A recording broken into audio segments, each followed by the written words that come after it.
Superhero films are big box office moneymakers, but when you try to talk about superhero films pre-1999, that conversation tends to go a little sideways, can go a little awry, and that's because there aren't too many entries that stand out. There is one entry that stands out, and it's one of my favorites. In fact, I love it, and that's what we're going to talk about today. Dick Tracy.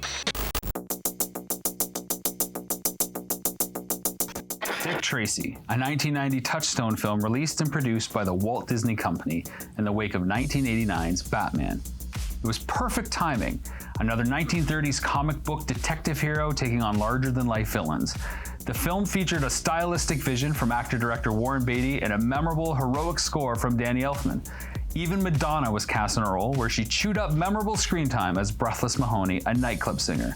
There was merchandise galore, t-shirts, toys, video games, soundtracks. There were legendary actors including Al Pacino, Dustin Hoffman, Mandy Patinkin, James Caan, Kathy Bates, William Forsythe, and even a special appearance by Dick Van Dyke. It was a big movie, until it wasn't.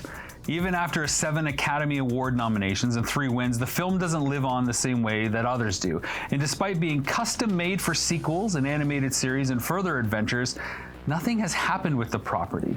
It's been in complete limbo. So the big question is, was it successful? How do we determine that? Well, by the box office, Dick Tracy brought in just under $163 million against $100 million to produce, market, and promote, which isn't a huge payday given that Batman, a similar film, in many ways grossed over $400 million with a similar budget and promotional campaign. By nostalgia, Dick Tracy is remembered as a campy film that doesn't have the staying power of many of the other films of the time, like Teenage Mutant Ninja Turtles or Edward Scissorhands, Total Recall, or even Tremors. Yet upon viewing it, it's impossible to deny the performances of Al Pacino and Madonna, the matte paintings and the incredible original songs by Stephen Sondheim.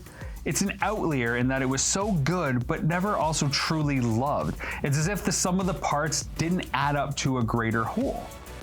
The answer could be in the history of the entire project.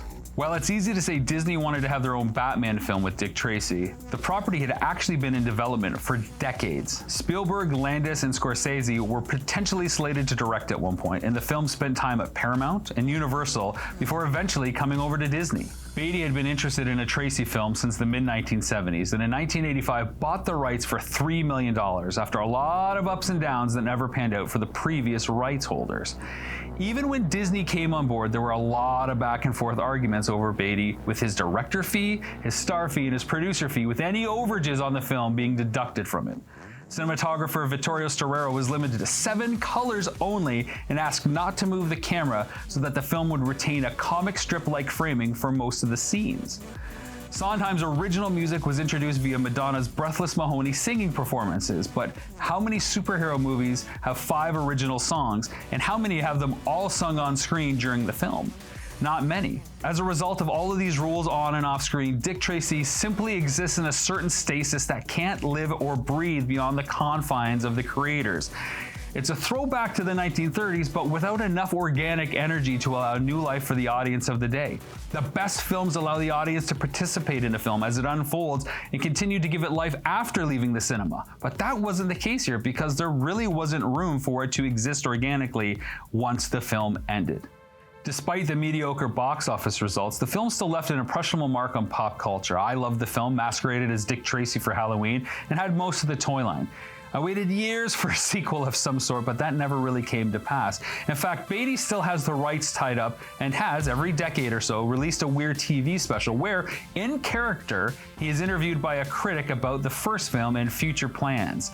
It's all kind of a loophole to keep the rights. Whether we will ever see the canary-laden, crime-fighting crusader again is anyone's guess. But there's more than enough between the villains, the gadgets, the characterization from the 1930s comic strip that a new film could be gold, or it could even spawn a great TV series too.